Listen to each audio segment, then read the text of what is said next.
Masalah membacakan Al-Quran untuk orang yang sudah meninggal dunia ini masalah khilafiyah. Sebagian ulama mengatakan tidak sampai, sebagian ulama mengatakan sampai. Dan ini khilaf yang kuat di kalangan para ulama. Maka kita harus berlapang dada. Tidak boleh kita menyesat-nyesatkan orang berbeda pendapat dengan kita. Tapi kita tahu ini masalah khilafiyah dan kita berhak memilih mana yang menurut kita lebih baik. Kalau ibu bertanya kepada saya pendapat mana yang saya pilih, saya katakan saya memilih pendapat yang tidak sampai. Dan ini pendapat Al-Imam Syafi'i rahimahullahu ta'ala dalam kitabnya Al-Um. Beliau mengatakan yalhaqul mayyit salas. 3 perkara yang bermanfaat bagi mayat. Pertama, doa orang lain bagi dia. Siapapun, anaknya, siapapun. Pokoknya doa untuk dia bermanfaat. Yang kedua, umrah dan menghajikannya. Yang ketiga, sedekah atas namanya.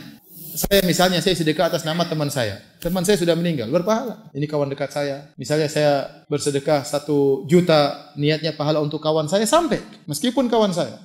Dan ini ijma ulama. Nah, ada yang khilaf selain 3 itu. Yang khilaf contohnya, menyolatkan, berpuasa. Bolehkah saya mengirim pahala solat saya kepada orang lain? Bolehkah saya mengirim pahala puasa saya kepada mayat? Bolehkah saya mengirim pahala baca Quran saya kepada mayat? Ini khilaf dan yang benar tidak sampai. Dan ini pendapat Imam Syafi'i. Dan ini yang dipilih oleh Al-Imam Ibnu Katsir dalam tafsirnya. Beliau mengatakan kenapa? Karena Nabi tidak pernah mencontohkannya. Dan para sahabat tidak pernah melakukannya. Dan Nabi tidak pernah mengisyaratkan dalam perkataannya. Maka Imam Ibnu Katsir berpendapat sesuai dengan pendapat Imam Syafi'i bahwasanya mengirimkan pahala Al-Fatihah tidak sampai. Tetapi kalau ada yang mengirimkan, kita biarkan karena itu masalah apa? Khilaf. Jangan masalah gini kemudian kita ribut. Misalnya ada kiai kemudian mengatakan kepada si fulan Al-Fatihah, ya enggak apa-apa, itu urusan dia. Ya, itu pendapat dia, tidak boleh kita jadikan ini masalah untuk ribut. Karena ini masalah khilafiyah.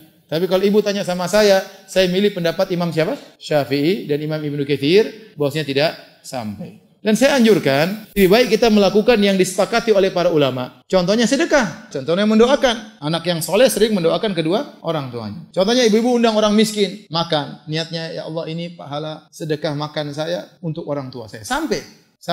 Bersedekah. Kita kadang lupa kita bersedekah untuk diri kita, terus kadang-kadang kita ingat, oh bapak saya juga kasihan. Kita sedekah buat bapak kita. Sampai dengan ijma, dengan kesepakatan para ulama.